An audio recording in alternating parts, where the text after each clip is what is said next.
ಎಲ್ರಿಗೂ ನಮಸ್ಕಾರ. ನಾವಿವತ್ತು ಹೋಗ್ತಾ ಇದೀವಿ Bangalore to Mysuru Vande Bharat premium train ಅಲ್ಲಿ. ಹಾಗೆ ಇದರ ಎಕ್ಸ್ಪೀರಿಯನ್ಸ್ ಹೇಗಿದೆ ಅಂತ ನಾನು ಮುಂದೆ ಶೇರ್ ಮಾಡ್ತಾ ಹೋಗ್ತೀನಿ. ವಂದೇ ಭಾರತ್ ಟ್ರೈನ್ ಬ್ಯಾಂಗ್ಳೂರ್ ಮೆಜೆಸ್ಟಿಕ್ ಇಂದ 10:15 ಗೆ ಡಿಪಾರ್ಚರ್ ಟೈಮ್ ಇದೆ. ಹಾಗೆ ಇದರ ಪ್ರೈಸ್ ಚೇರ್ ಕಾರ್ ಗೆ 575 ರೂಪೀಸ್. ಈ ಟ್ರೈನ್ ಬ್ರೇಕ್ಫಾಸ್ಟ್ ಮತ್ತೆ ಲಂಚ್ ಟೈಮ್ ಮಧ್ಯೆ ರನ್ ಆಗೋದ್ರಿಂದ ನಮಗೆ ಇಲ್ಲಿ ಸ್ನಾಕ್ಸ್ ಅಂತ ಕೊಡ್ತಾರೆ. ಸ್ನಾಕ್ಸ್ ಅಲ್ಲಿ ನಮಗೆ ಆಲೂ ಭುಜಿಯಾ, ಟ್ರಾಫಿಕಾನ, ಟಾಫಿ ಹೀಗೆ ಸುಮಾರು ಪಾಕೆಟ್ ಐಟಮ್ಸ್ ಮಾತ್ರ ಕೊಡ್ತಾರೆ. ಹಾಗೆ ನಮಗೆ ಇಲ್ಲಿ ಮದ್ದೂರು ವಡೆ ಕೊಡ್ತಾರೆ ಅಂತ ನಾವು ಎಕ್ಸ್ಪೆಕ್ಟ್ ಮಾಡ್ತಾ ಇದ್ರೆ ಕಡಲೆಬೇಳೆ ವಡೆ ಕೊಟ್ಬಿಟ್ಟು ಕಂಡ್ರೆ ಸ್ವಲ್ಪ ಡಿಸಪಾಯಿಂಟ್ ಆಯ್ತು. ಯಾಕೆ ಅಂತಂದ್ರೆ ಬೆಂಗಳೂರು ಮೈಸೂರು ಟ್ರೈನ್ ಅಲ್ಲಿ ಮದ್ದೂರು ವಡೆ ತಿನ್ಕೊಂಡು ಹೋಗ್ತಾ ಇದ್ರೆ ಅದ್ರ ಮಜಾನೇ ಬೇರೆ.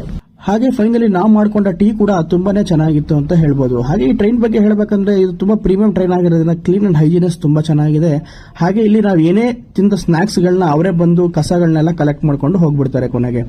ಹಾಗೆ ನಾವು ಈ ಟ್ರೈನ್ ನ ಒಂದ್ಸಲಿ ಎಕ್ಸ್ಪೀರಿಯನ್ಸ್ ಮಾಡಲೇಬೇಕು. ಯಾಕೆ ಅಂತಂದ್ರೆ ಇದು ನಮ್ಮ ಭಾರತದ ಹೆಮ್ಮೆಯ ವಂದೇ ಭಾರತ್ ಅಂತ ಹೇಳ್ಬೋದು.